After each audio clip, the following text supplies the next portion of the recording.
Looks All like we're right. live, Vin. Yeah, looks like we are live. Good morning, Michael Knight down there in Pasadena. How are you? Good morning, New York, Vinnie, in Seattle, Washington. I'm pretty good, and all is well on this end. Good. Same here. It's gray, but that's this time of year up here.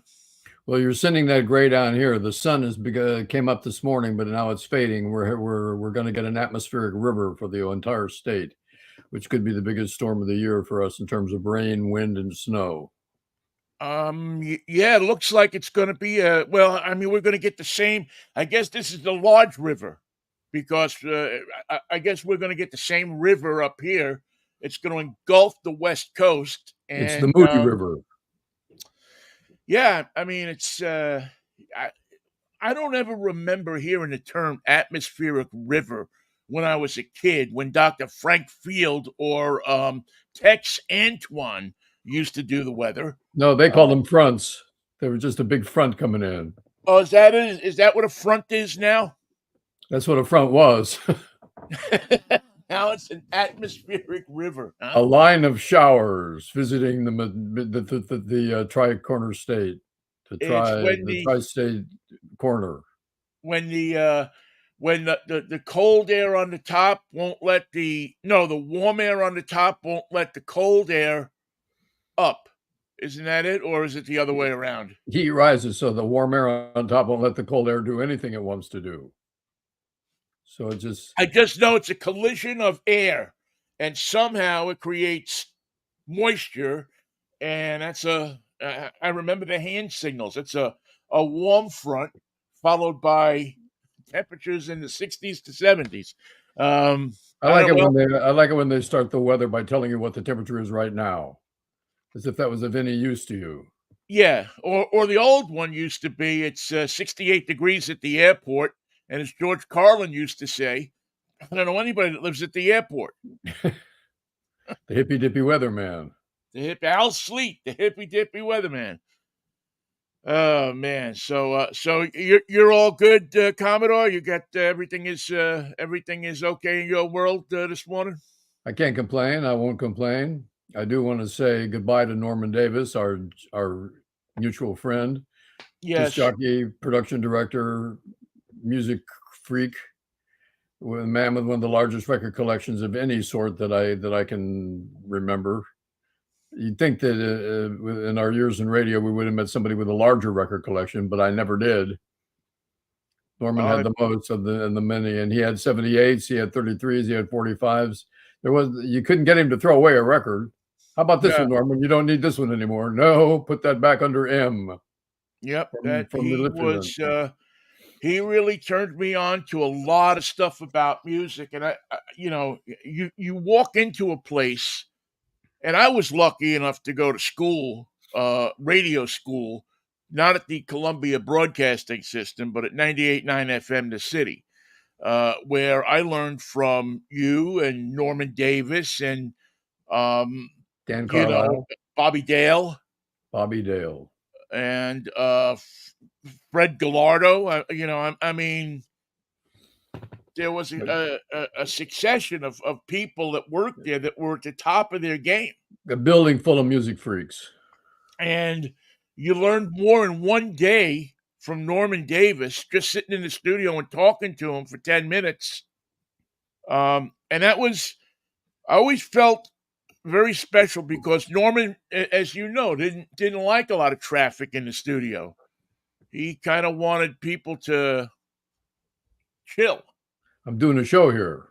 Yeah, I'm doing a show. This is but for some reason he and I got along well, and he would always invite me. And I think it was the fact that he honestly believed that I could get him either gigs or when I was selling, I got him a fair amount of different appearances and stuff like that. So I was always welcome.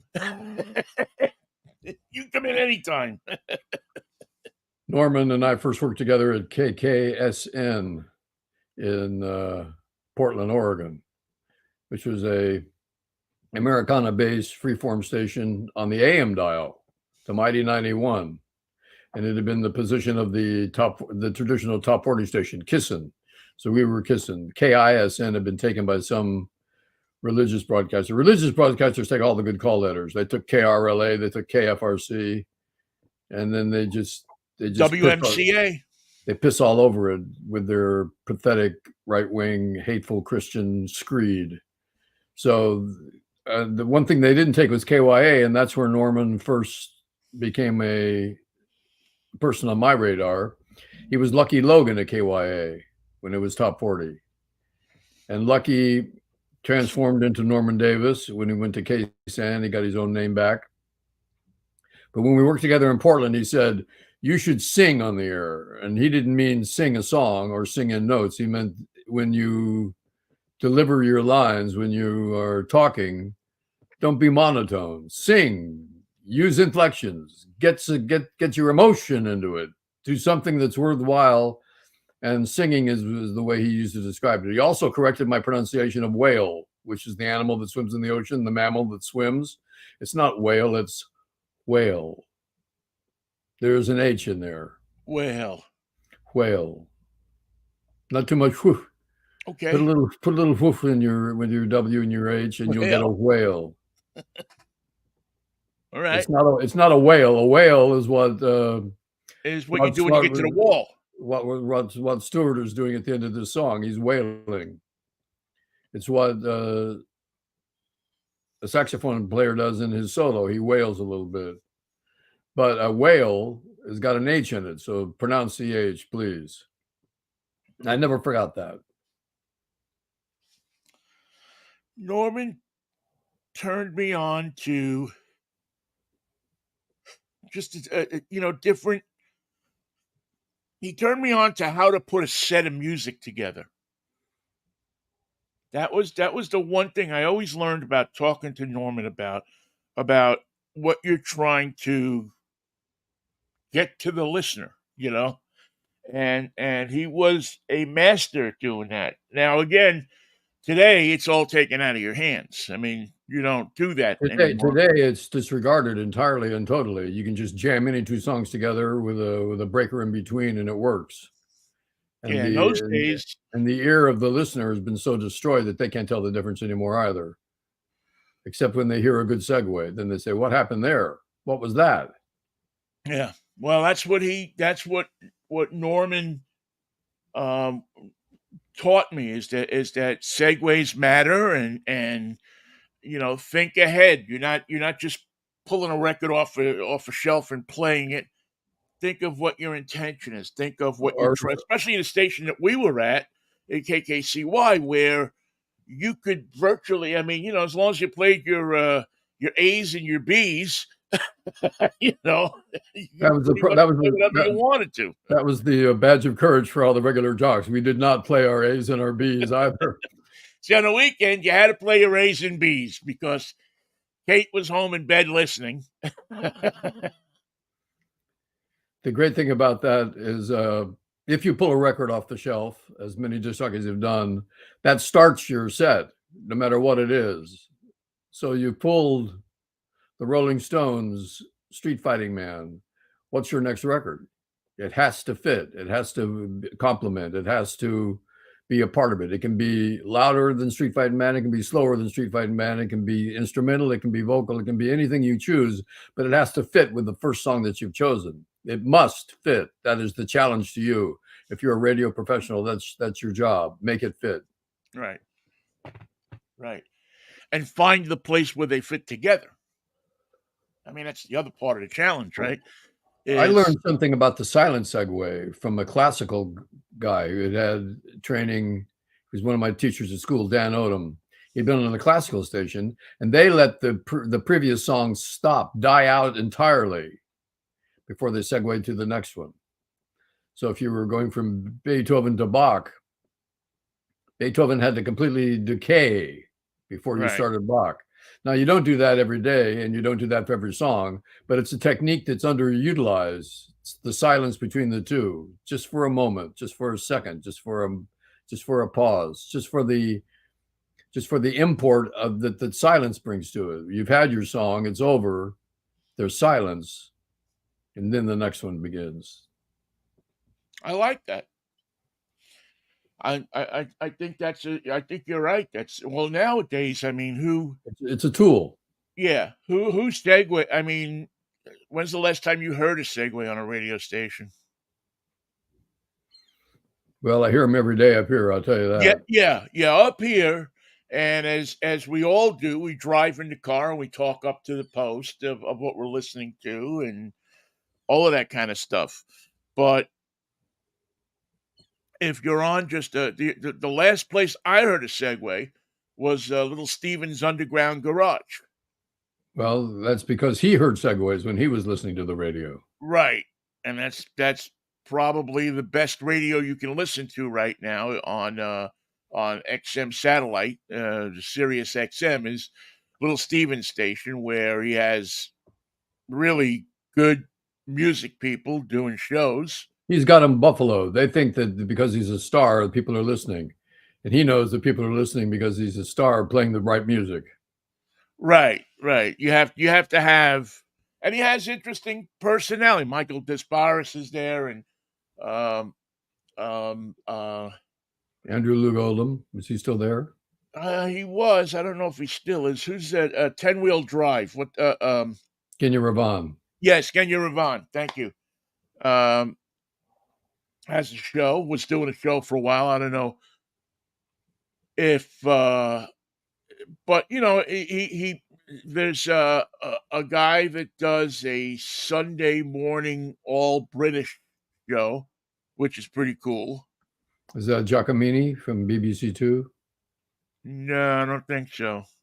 Okay.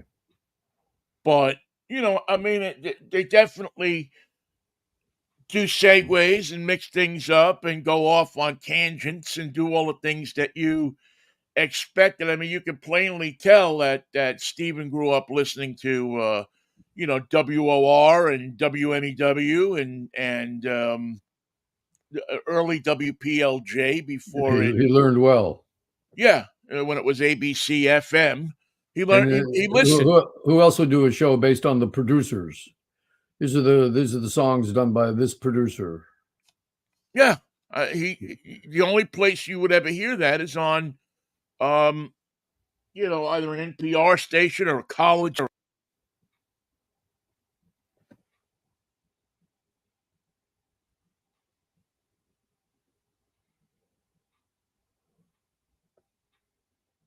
I don't know if you can hear me, but you bumped something and you went off.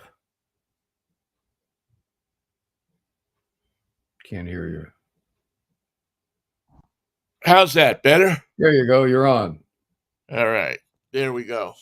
I think Norman began, if I'm not mistaken, Norman was on KOBY, which was at 1550 AM in San Francisco. It was the first top 40 stations in the Bay Area, and it didn't last that long. Kobe it had great call letters. From there, he went to KYA, and that's where I heard him for the first time. And he was lucky because he was in the early top 40 days of KYA when they had the KYA 1260 top 60. Then Tom Donahue and Bobby Mitchell came to town and transformed it into a real competitor. They had to go up against KWB for starters. Then they had to go up against KFRC. But Norman was there as Lucky Logan and then as Norman Davis, and then transferred, luckily, to KSAN. So he was there for San Francisco's top 40 heyday. He was there for San Francisco's FM underground heyday.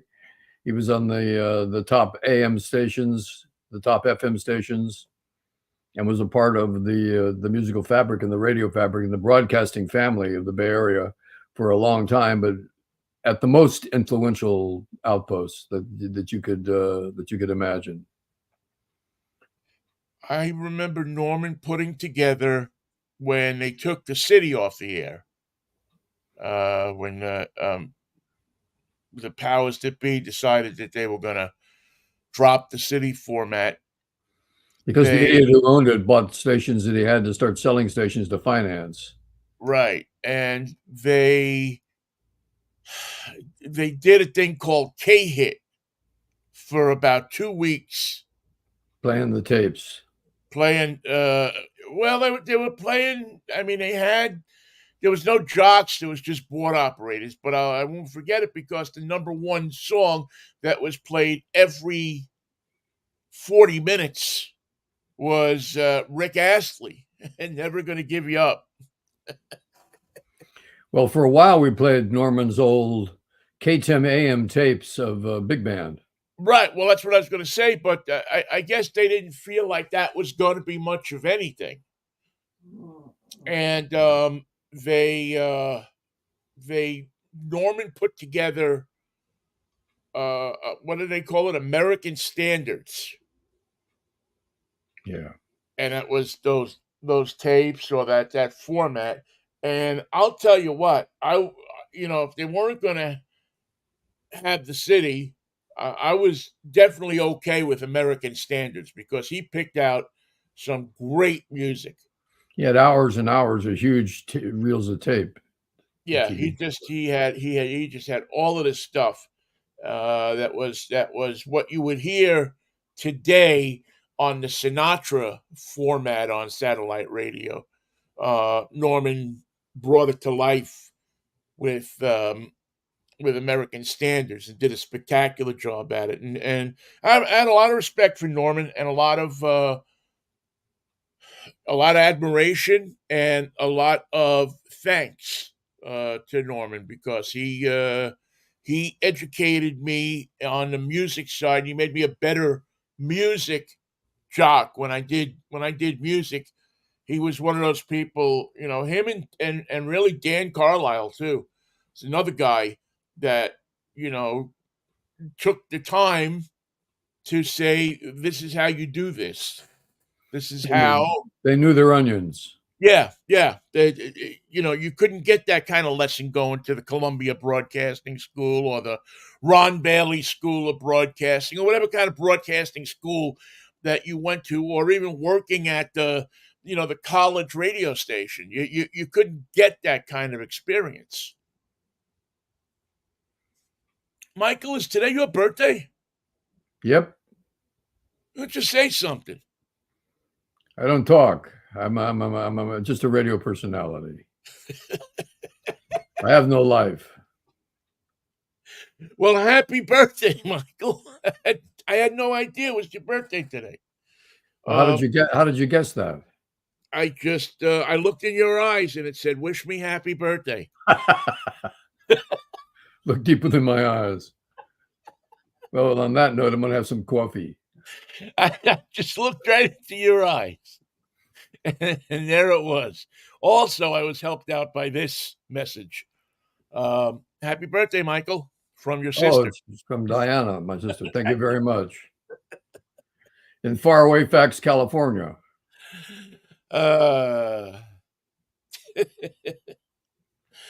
You didn't think I was that good, did you? So you have a staff of writers and producers. I'm gonna have to get one of those. We have a whole we have a room back here where we got a wall back there full of people. They're writing all the Jimmy Kimmel stuff right now. They're writing responses for presidents and managers of Facebook. Oh, man, they're getting grilled today. I told Kristen they're speaking two different languages. Senators are speaking senator speak, and the geeks are answering in geek talk. Nobody understands a damn thing they're saying. It's so it cracks me up to watch Lindsey Graham outraged. He's outraged, mind you. Yeah, grow a pair of nads. If that was Donald Trump sitting there, he'd be under the desk, cringing, trembling. Please don't let him see me. Don't let him find me. But because he's got Mark Zuckerberg sitting there. And I can't imagine Lindsey Graham didn't walk out into the hall before the hearing and tell Zuckerberg and all the rich guys, listen, I'm going to put on a little show in there. Yeah. But don't worry about it. Well, how about Senator Hawley from Missouri? When he walks home and tries to get on Facebook, he's going to have some problems today. Oh, was he the guy that was questioning the TikTok guys? No, that was somebody else. Yeah, there was, let's see, who do we have here? Yeah, there was one. Oh, Tom Cotton goes after Xiao Chu. He asked Chu, who was born in Singapore, how many years he lived in Beijing, and whether he applied for Chinese citizenship or has a Chinese passport. And the Yeah, answer is I love the Republicans. Oh, he lived in Beijing 5 years, and I don't know if they ever got an answer to the other thing. But it's interesting that the Republicans have an easy time going after TikTok's guy, but not after the premier of China, or any of the corporations who have for years been sending manufacturing jobs Donald over to Trump told China. them they have to send half their tuna sandwich to Moscow, to Kremlin headquarters. Share your food with the man that we love dearly. Yeah, that's it really is a joke for. I mean, I don't it's funny because I don't disagree with Graham that people should be able to sue Facebook or TikTok or any one of these companies. I don't know Who wrote the how law that says who wrote the law that says they can't? Probably one of the their guy that's telling compadres, them if that they not should be able to sue. right. It's hilarious that you can't sue Facebook, that they enjoy any kind of immunity. You think Detroit would want that kind of immunity, wouldn't you? And I don't mean the Lions.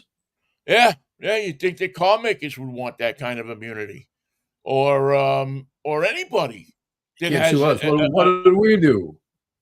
Yeah, we didn't do nothing.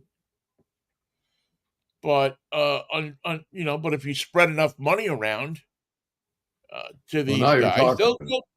they'll fake it and they'll get up there and they'll say stuff, but they know that America is too preoccupied with who Taylor Swift is banging. Now, she's listening. That's where we are in this country these days. That we are more worried about who Taylor Swift is dating than anything else, and we can actually turn it into a conspiracy theory. I've lost hope, Michael. I think this country is. I don't know. Maybe Donald Trump getting elected to It's the the beginning of the end. presidency the first time was water finding its level. Maybe that's what we deserve. I thought it was a flood, Or to tell you the truth, an accidental flood, an atmospheric river of political bullshit. That's what it is. bullshit. It's Well, there's bullshit, but it's then a there's also bullshit. bullshit. New exciting levels of bullshit. But how do you get from a guy and a girl having a good time, a love thing, like has happened so many different times before? Joe DiMaggio and Marilyn Monroe, and I mean, just throughout the years, to Jimmy it's a Pearsall and Trixie conspiracy Bojangles. to reelect President Biden. Everything's a conspiracy. And there's people that believe it. Because they say that her stardom is propped up by some strange, unknown cabal. The Super Bowl is fixed. The players within it have been all prearranged. The playoffs have mean nothing. The teams representing the NFL from cities all around the nation are in cahoots. You'd think Jerry Jones, if he was in cahoots with somebody, would win now and then, but he can't win for nothing. And by the way, I heard that Russell Wilson is being considered as a replacement in Pittsburgh, at least on paper. Well, Michael, you know this as well as I do, that there is always a coach who thinks he can straighten a player out. And, if Russell Wilson was going to go somewhere and work under a coach, he could do no better than Mike Tomlin. except that Mike Tomlin isn't going to take the bull pucky that Russell will. He's not going to go to Mike Tomlin and say, "This is how I want to play the game." Mike Tomlin's going to tell him, "Go sit in that corner, Here's your playbook. and I'll tell you when you can plug into our system." And your wife and her masseuse cannot come to the games. Right, and you got to leave everybody. Your best bet is here to we go out to training camp out at St. Vincent in 6 weeks, and you'll be sleeping in the dorm just like everybody else. I know you've been a prima donna, but right now you're a stiller. It'd be good for him. Straighten him out. That'll be interesting because their quarterback situation. Now, I don't know what's going to happen with Kenny Pickett. I don't know what if it's injuries, if it's just he's a head case, or what's going on. I hope he straightens out. I still have hope for him that he'll be a good quarterback. I mean, he's got the skill. He started with promise, so something happened in the midtime, and it probably is down to coaching and confidence. It's a head game. Yeah, I would. This game is so easy for Patrick Mahomes and for Lamar Jackson. This game is so easy. If everyone would just play the way they did, and that's the way it was with Pickett when he started, and then the game got impossible, where everything was impossible, everything was hard, everything was difficult, everything was a trouble, and that's where he sits.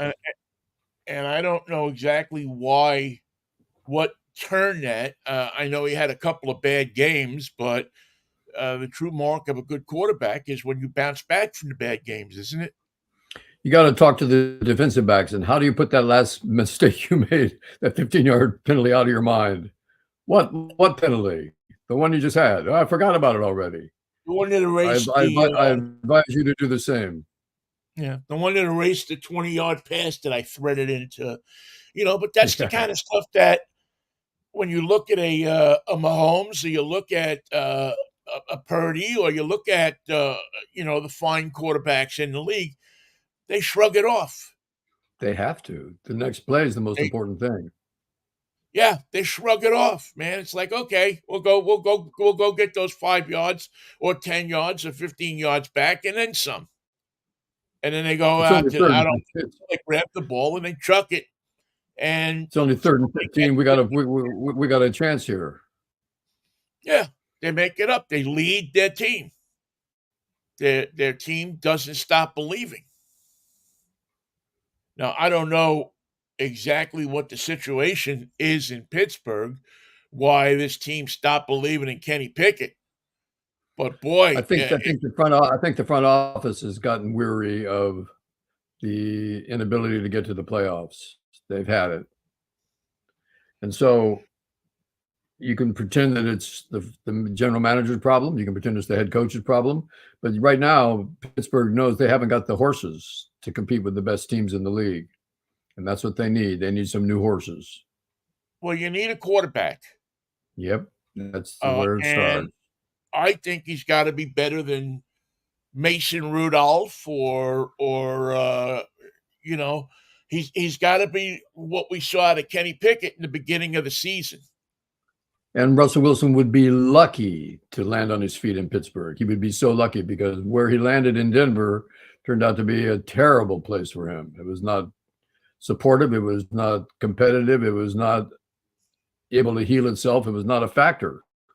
Well, yeah, the flip side of the coin with Russell Wilson is the fans don't take kindly to the kind of crap that Russell Wilson tries to dish out. The girlfriend and the wife, the whole thing, that doesn't play in Pittsburgh.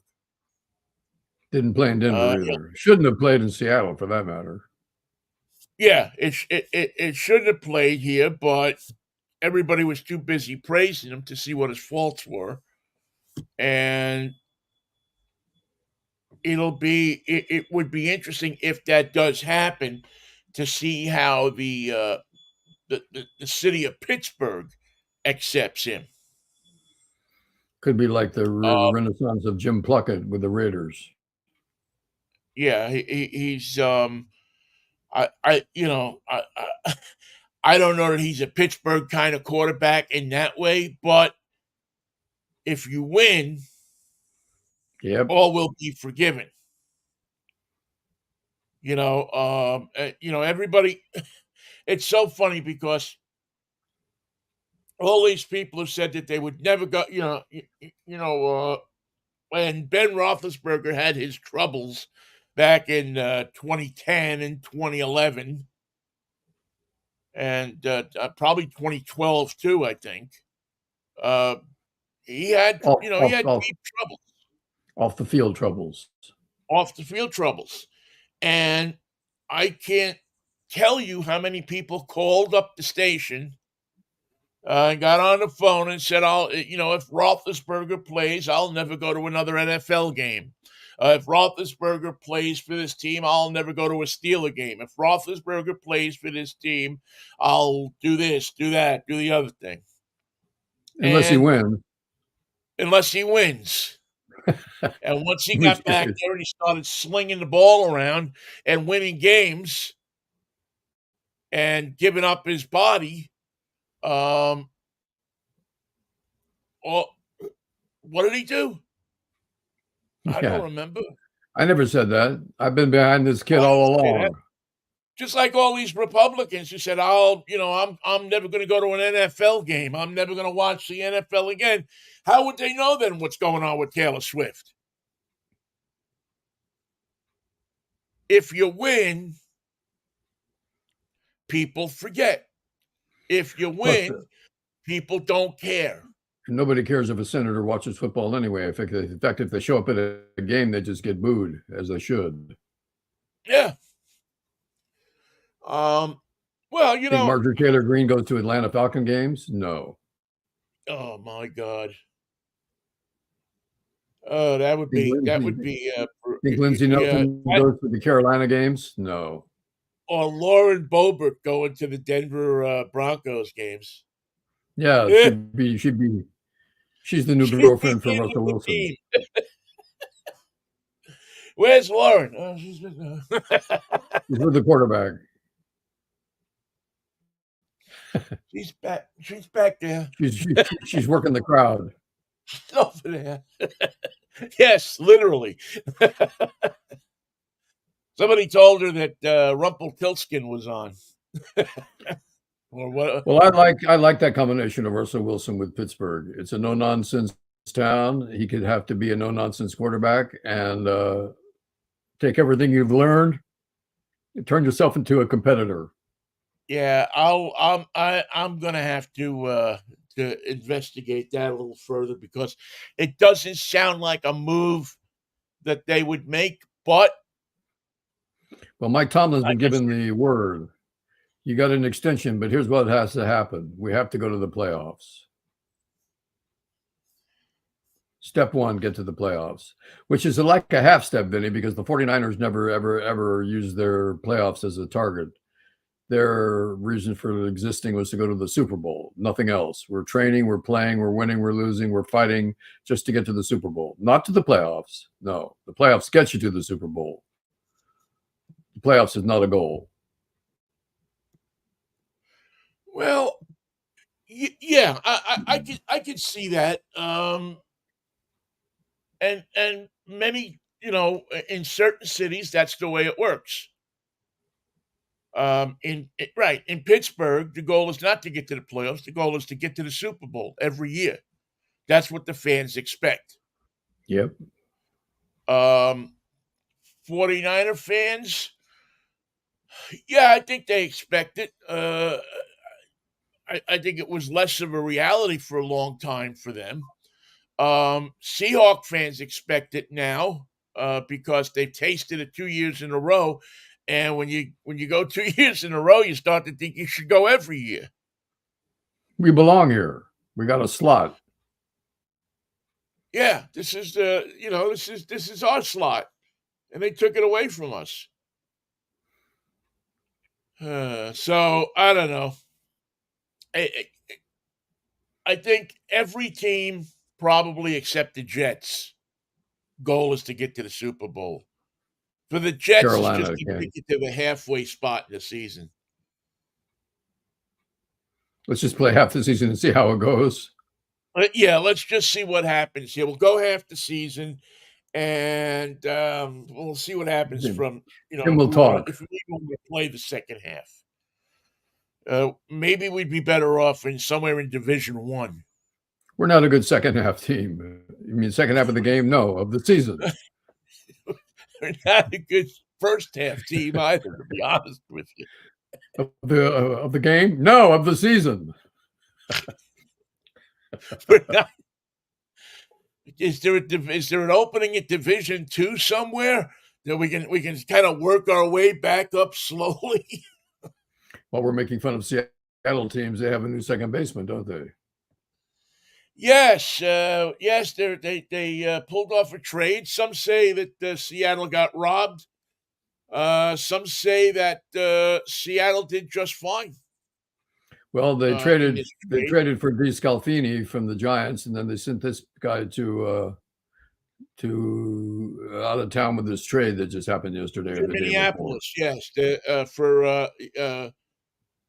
For the boy, I tell you, yeah, they sent yeah, Five for one, right? yeah, number three one of the top prospects. 4 players, I think, altogether. I'm just doing it off the top of my head. But Polanco is a second baseman that has some power. His problem lately, the last few years, has been staying healthy. I don't. What are his complaints? What are his injuries been? Well, I think he has a rebuilt ankle, if I'm not mistaken. Well, sounds like a Giants deal. Bring in the Yeah. doctors. Um. Let's image that foot.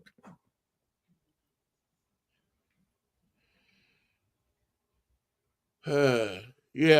I'm trying to just look at his record and see what he has.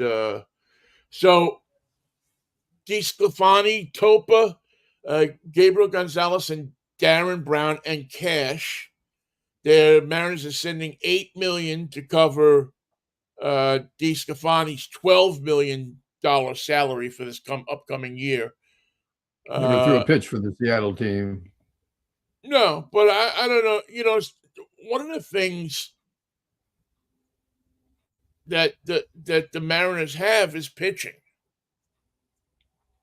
They're fairly deep in pitching. So they it's interesting because there was people forget that at the end of last year, the month of September last year, this team virtually collapsed. The Mariners, at some point in September, I remember looking at them and saying, "These guys they look dead in the water." They lost interest in the game. Good hit. They couldn't drive runs in. They couldn't do anything. So while, they got rid of a couple of players that were going to make some money, Suarez, the third baseman, and Kellenic, one of my favorites, is gone. They reclaimed Mitch Haniger. They got Mitch Haniger back to play right field. Brought Mitch Haniger back, but how many games is Mitch Haniger going to play? If he doesn't break his arm, he might play the whole season. Yeah, if he plays 100 games, I'll be shocked. Because he gets hurt too. Well, he was hurt last year, right? How many games did he play for the Giants? He played 60 games. Not even. Broken arm from a hit by pitch ball. And he's he's a guy that seems to be. But what they got with Haniger, and why I think they brought him back, is they got a guy that's a clubhouse leader. It didn't seem like last year they had that kind of guy. Um, Julio Rodriguez's smile is only going to get you so far. His bat He's is not a only going rah-rah guy. Yeah. it's kind of eerily reminiscent of Ken Griffey Jr. in the 90s, where everybody thought that he was the leader of the team. And he But wasn't, he wasn't. No. nor did he want to be. No, he wasn't cut out for that. Yeah, he wasn't. That wasn't his thing. His thing was he wanted to hit baseballs. That's what he wanted to do. And, I remember when I got it, people said, oh, he's the leader. He's this, he's that. And, after a half a season going into the clubhouse, you kind of knew he wasn't the leader. That it was much more Buhner. It was much more Tino. It was It much was more Omar. it was a natural role for them. Yeah, those guys were the guys, that really kind of propelled them in '95. That kind of And the got Mariners defeat front office Buhner. thought they could make the leadership better by getting rid of Tino and getting rid of Omar. Well, I think they had the same situation that they had now. They weren't going to be able to pay him. I remember talking to Woody about this years ago. Is that he didn't want to trade Tino Martinez. He didn't want to, especially to the Yankees, but that they weren't going to pay Tino. They were told to get rid of him. I think something similar to that is going on now with the Mariners. Is that they are, anybody who's going to make some money on this team is going to get traded.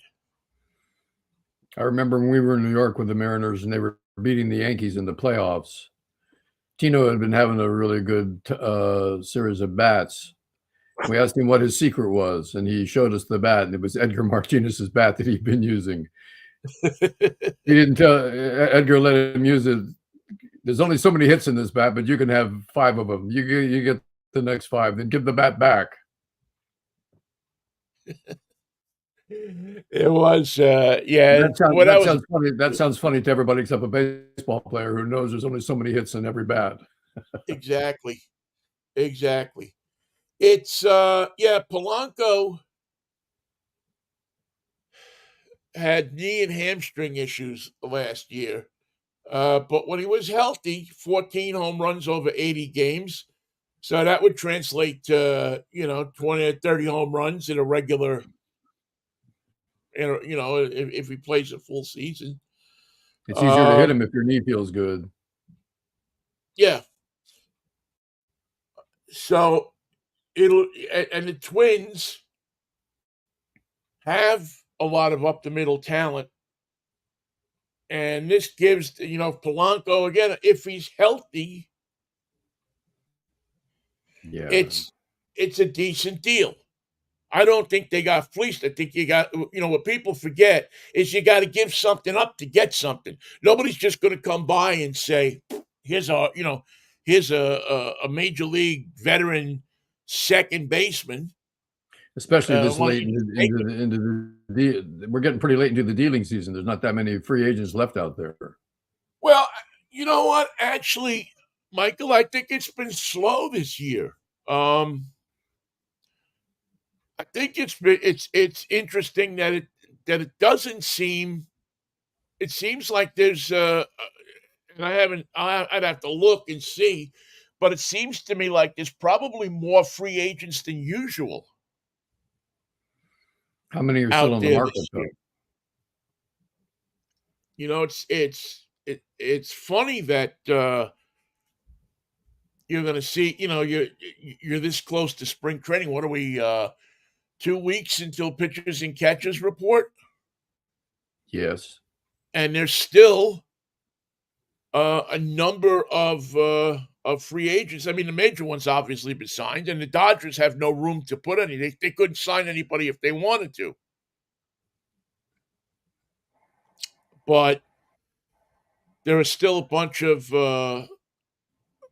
free agents still. You could probably put a pretty good team together from the free agents that are still out there. Maybe the Dodgers can change the rules and play with 10 guys.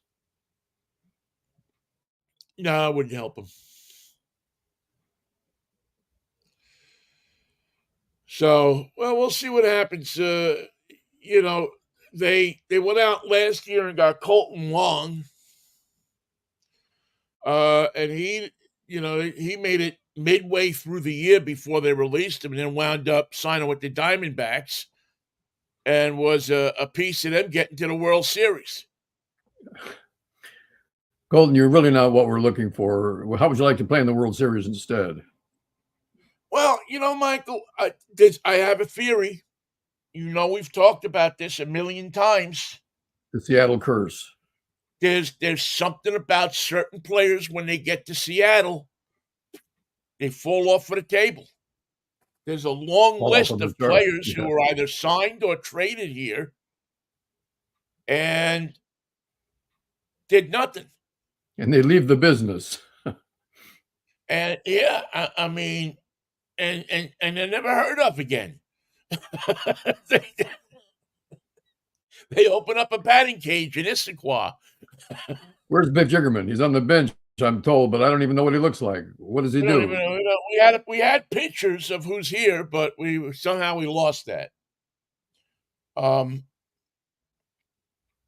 This is it's gonna be an interesting year for the Mariners because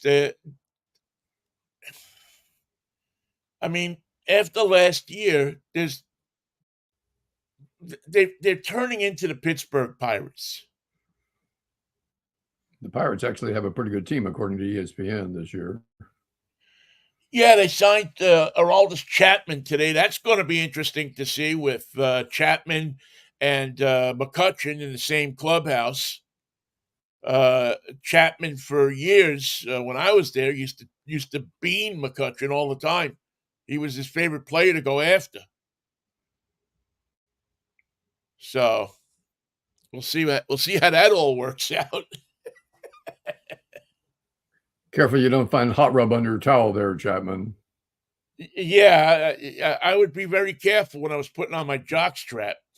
I'd look into that thing first before I put it near my junk. What are you doing? I'm looking into it. I'm looking into it. I learned that one a long time. Who was it? Were you there when we played the Silver Bullets down in Tacoma? Did you play in that game? Did you come down there? Yep, I did. When Doug Sisk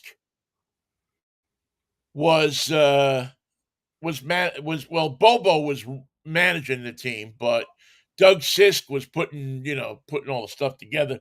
And I remember he rubbed some of that hot rub in my cup. No charge. And I've been around enough clubhouses to know I looked at that thing first before I put it on. This looks suspiciously hot. It looks hot. It smelled like mustard roll. So I did not put the jock strap on. So I wasn't out there doing the St. Vitus dance for a couple of hours. Well, it's a dance. It's a dance that doesn't quit. Oh man, I was playing first base and and I'm thinking, my God, if I would have put that thing on without looking. But I've just been around, you've been around enough clubhouses to know with a guy like Sisk around, you don't put anything on without looking at it. Come dressed. How come it takes you 6 hours to get dressed? Well, this guy's rubbing shit in all my shit. He's rubbing mustard roll and all of my There was stuff in my stuff. There was stuff. By the way, Colin McHugh has announced his retirement. I guess we'll get along without him. See, this shows you. I love this. He announced his retirement from the game. 36-year-old, pitched in parts of 11 MLB seasons, 9 years of big league service along the way. And here's his announcement, retirement announcement. I was never the best player on any team I played for, including my 7th grade church league team on which I played catcher. I never did travel baseball. I went to a small private high school and a small NAIA college. I got drafted in the 18th round by the Mets as a favorite of my college coach. That's a retirement. I turned it into a thing. I turned it into something. To the Mets, Rockies, Astros, Red Sox, Rays, and my hometown Braves, thanks for taking a chance on me. And then he signed a contract with the Mariners. Minor league contract. I'm out of baseball. What do you mean you're out of baseball? Yeah, I signed with Seattle. I signed with the Mariners. I got a AAA guarantee. Oh, the poor Mariners, man. I hope I'm alive long enough to see them go to the World Series. Maybe Belichick should coach the Mariners. I'm starting to wonder, but I'm a little nervous because I do want to see him go to the World Series. Do you think Taylor Swift follows the Mariners? I can tell you she does not. You don't think she does? No. Who do you think who do you think her favorite baseball team is? And does she have a boyfriend on that team? I would save a spot on the Dodgers for her. It ain't going to be the Giants. Yankees, huh? No, she's not a Yankee girl. I mean, didn't Derek G? I mean, Alex Rudd. Well, he wasn't playing he was going out with Madonna when he was playing. Nobody turned that into a conspiracy. Remember, it was seen leaving. Jose Canseco was going out with Madonna. Nobody turned that into a conspiracy. How come he has a twin brother that can't play baseball? How the hell can you have a twin brother that looks just like you and you can play baseball and he can't? How did that happen?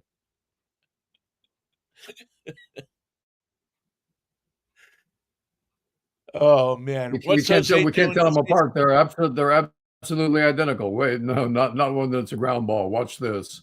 No. That one's Ozzy. Not when one of them's taken. So is Canseco still got the car wash in Vegas? That I couldn't tell you. Yeah, he had a car wash. How much do you tip him for detailing your car? I guess maybe him and Lenny Dykstra one part.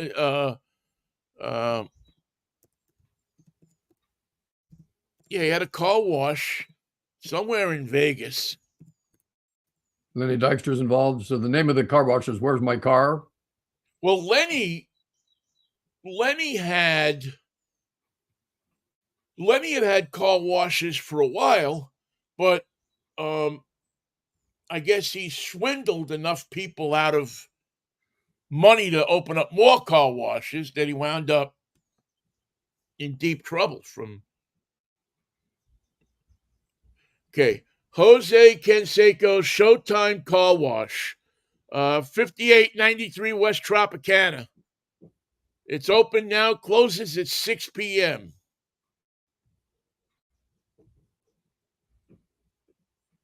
Let's see what some of the Google reviews say.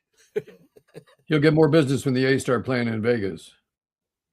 Nice, comfy sofas and a fantastic massage chair located in the waiting area. This guy gave it 5 stars. Let's see. This one, I paid good money, but it is really bad service. Jeez. That sounds about right. 1 star. Another 1 star. The manager and other staff are extremely rude to customers.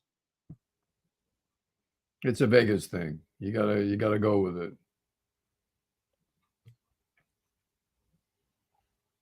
Let's see. The powerlifting giraffe writes, horrible. First, I specifically asked for a $15 car wash, which is already overpriced, because all you get is the drive-through and automatic wash with no detailing. I drove my own car in, and the machine was broken. I literally had to leave. The sponges barely rotated, and they were charged $20 instead of $15. There was nobody that worked inside. So the $20 car wash is really the $15 car wash. And a worker there said, he shrugged and smiled and said, "Don't come here if you don't like it."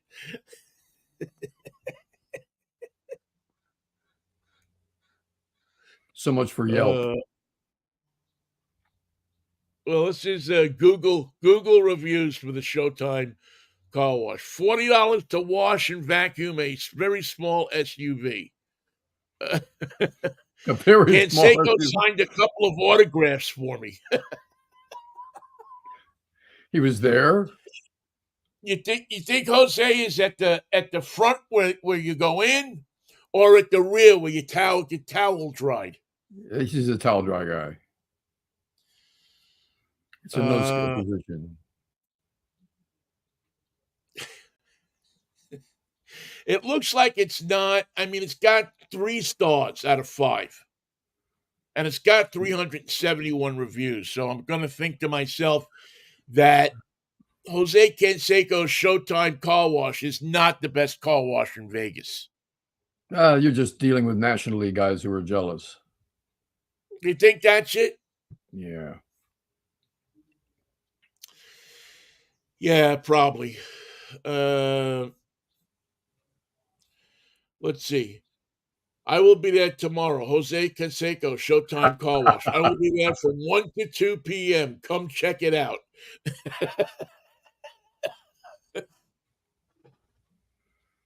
It's like when Sean Kemp goes on his X page and says, "Oh yeah, I'll be at the pot shop from 2 to 3. Come on down. You'll come and buy some pot." But I don't smoke pot. Don't care. It's okay. I don't play. I don't. You don't have to play. I don't play defense. It worked for me. Yeah, you didn't play defense. Oh, Mikey, what a twisted world we live in. Shall we say goodbye to it and return on Freaky Fractures Friday? I think we should do that. I think we should say, that's it. That's all. I'm going to jump in the car and drive over to the Jose Canseco car wash and mini mart. Keep in mind the rotating wheels of death don't actually move. Oh, wait a minute now. Former Major League Baseball slugger Jose Canseco is selling his car wash. The no pepper car wash.